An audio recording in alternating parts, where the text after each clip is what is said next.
Degree नुमाइंदा खुसूसी अमान अल्लाह मेहर digital आवाज़ news. अल पाकिस्तान शीदी इत्तेहाद मातली के प्लेटफॉर्म से शीदी बरादरी के दर्जनों मर्द और ख़वातीन ने मुबैना पुलिस तशद्दुद और भत्ता खौरी के खिलाफ भरपूर एहतजाजी रैली निकाली। मुजाहिरीन ने नौतकानी चौक से रैली का आगाज़ किया, जो मुख्तलिफ रास्तों से होती हुई क्लब चौक पहुंचकर जलसे की सूरत इख्तियार कर गई। मुजाहरे की क़यादत बरादरी के मकामी रहनुमाओं ने की, जबकि मुतासिरा नौजवान अली हैदर शीदी, उनकी वालिदा गिल बानो शीदी और दीगर अहल खाना भी शरीक थे। इस मौके पर मीडिया से गुफ्तगू करते हुए अली हैदर शीदी ने इल्ज़ाम आयद किया कि मातली पुलिस ने 2000 रुपये भत्ता देने से इनकार पर पहले उन्हें दुकान में तशद्दुद का निशाना बनाया, फिर पुलिस मोबाइल में डालकर थाने मुंतकिल किया, जहां मजीद मारपीट की गई।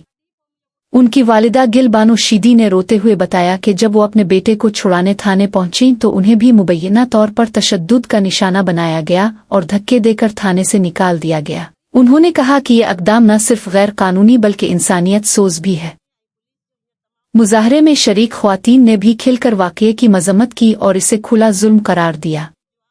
मुजाहिरीन ने मुतालबा किया कि सिंध पुलिस के आला हुक्काम बिलखुसूस SP बदीन इस वाक़ये का फौरी और शफ़ाफ नोटिस ले, आज़ादाना तहक़ीक़ात कराकर मुलव्वस अहलकारों को फ़ी फ़ौर मुअत्तल किया जाए और करार वाक़ई सज़ा दी जाए।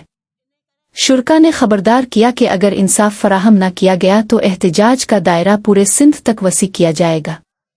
उनका कहना था कि 2000 रुपये भत्ता तलब करने का इल्ज़ाम पुलिस की कारकर्दगी पर संगीन सवालिया निशान है, जिसकी मुकम्मल छानबीन नागुज़ीर है।